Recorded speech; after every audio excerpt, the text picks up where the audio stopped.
To people paying close attention to Apple, I think Apple Intelligence has from the beginning kind of always felt more like a nice thing to please investors more than an actually useful, revolutionary set of products that regular people are going to love.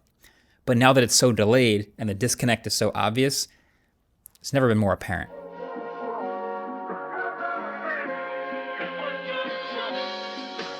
Remember Nokia? They were huge. And then they kind of just completely missed the jump to smartphones. And now we don't think about Nokia anymore. I'm sure you remember BlackBerry. They were also once thought of as way too big to fail. And then virtual keyboards came along. And BlackBerry just continued making phones with physical keyboards.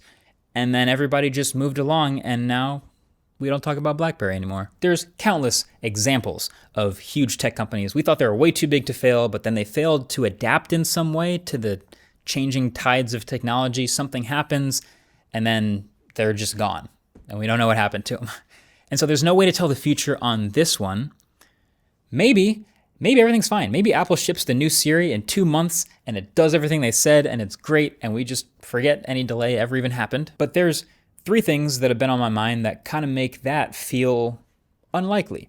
So number 1 is just that AI is just not at the core of Apple's business right now. And if you're just looking at it from a business perspective, they make a ton of money selling hardware, selling the services and the things attached to that hardware. And they will continue to make tons of money iterating and doing all that like they usually do.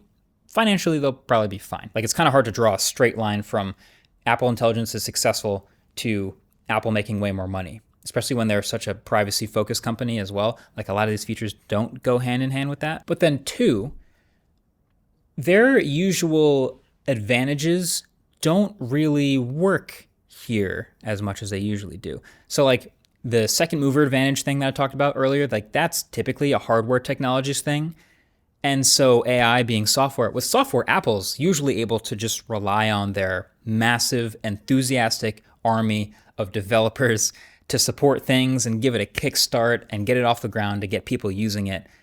And with this, it's kind of the opposite. I don't think they're interested in this. Like, just think if I'm Uber, if I'm developer for Uber, and this new Siri is supposed to be able to reach into my app and perform an action like calling a car. So the user just goes, "Hey Siri, call me an Uber to the airport," and then it does it without ever opening my app.